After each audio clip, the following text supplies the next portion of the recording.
Okay, so we're back, and I'm going to show you guys what the dough looks like now. So remember how I covered up with plastic wrap? Do you see that bubble on top of there? That wasn't there when I first covered it. So what happens to yeast when it activates and it starts eating the starches and the sugars in the dough is that it starts to release carbon dioxide and ethanol, which is a type of alcohol. So that's why you see this bubble here, right? And then that's also why the dough gets bigger, because now it has air pockets, those air pockets of carbon dioxide in it. And it's going to be lighter and fluffier than it was before. So you guys can see it's bigger than it was before. So I'm going to take it out of my bowl and I'm going to roll it with my rolling pin to about a 16 by 21 inch rectangle, but it's probably not going to be perfect because nothing's ever perfect, right? So if I'm rolling something out and I want it in a certain shape, in this case, I want it in a rectangle, I'm going to try to form the dough into a rectangle at the beginning. And that way, we'll hopefully end up with the size that we want or the shape. So the same is going to go with pizza dough. If you guys are making a pizza and you want it to be circular, when you start shaping it at the beginning, you want it to be in a circle.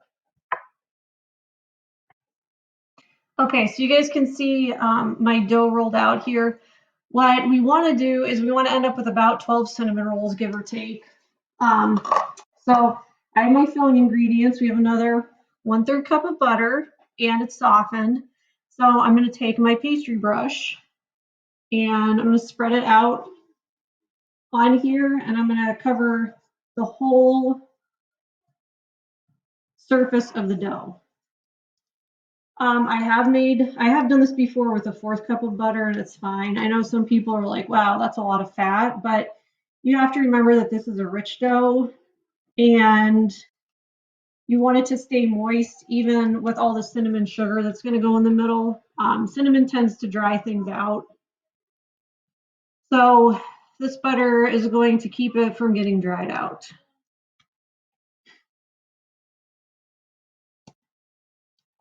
Okay, try to be even with it.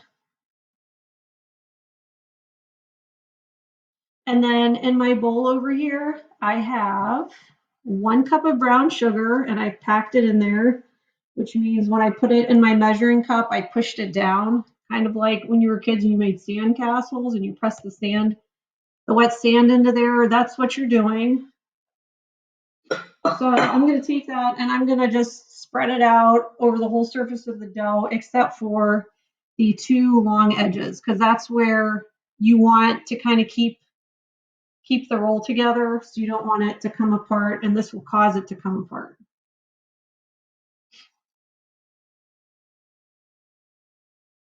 Do make sure though that you get all the way to the short edges. Otherwise you're going to have cinnamon rolls without cinnamon sugar in them.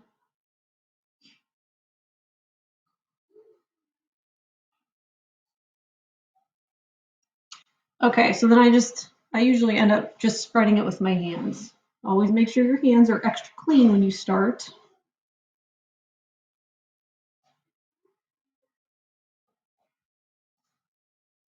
And then I'm going to start rolling it. So this is the tricky part, and you want to try to get the roll as tight as you can. So sometimes you kind of have to like stop and pull back. So I'm just going to get this edge off the counter, and I'm just going to start rolling it. Kind of hold that down while you roll the rest of it. And then you'll probably have to go back and re-roll some of it because you can see that this is starting to come apart here.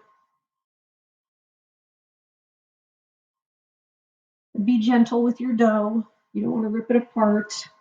If you find that your dough is really sticky after you take it out of the bowl before you start to roll it out, you have a couple options. You can sprinkle a little bit of flour on it and on the counter to keep it from sticking a little bit.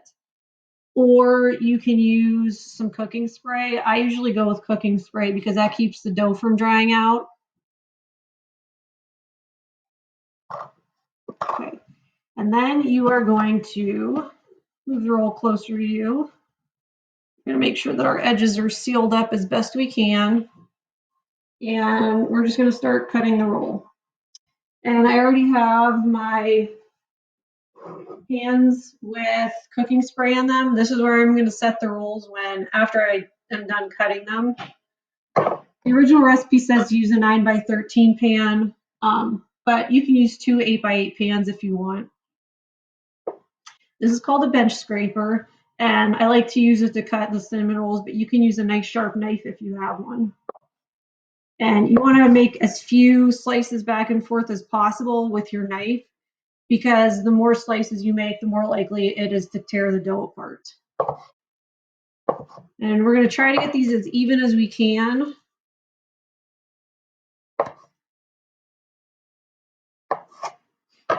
Okay, so I cut half my roll, so I'm going to show you guys what it should look like when you put them in here. And this dough is actually going to have two separate rises. So it is the first one when it's a ball of dough, and then you're going to put the cinnamon rolls in your pan and cover them, and then you're going to have your second rise. If you are not ready to eat these right away, like say you want these for breakfast tomorrow, you can cover them up and put them in your refrigerator. And then about an hour or so before you're ready to eat, you can just take them out, let them get to room temperature, and then bake them. Okay, so that's what you do to make your cinnamon rolls. Not as hard as some people think it is. So these are going to get baked at 375 for about 20-25 minutes. It depends how your oven cooks. And then when they come out, there's a topping for them. So it's actually 1/4 cup of butter, 3 ounces of cream cheese, and how do you know when you have 3 ounces? There are markings on your cream cheese package. I don't know if you guys can see this, but they're down here. Or if somebody's been using the cream cheese and you can't tell how much there is because it's not full, then you can always weigh it. Or you can always pack it into a measuring cup. Okay. So 3 ounces of that, and then it gets 1.5 cups of powdered sugar, half a teaspoon of vanilla, and just a little bit of salt to counteract all that sweetness. You're going to mix it with your hand mixer until it's smooth, and that's it. And then you're going to take your cinnamon rolls out when they're done, and you're going to kind of pour or use a butter knife to get that cream cheese frosting on your cinnamon rolls, and then voila.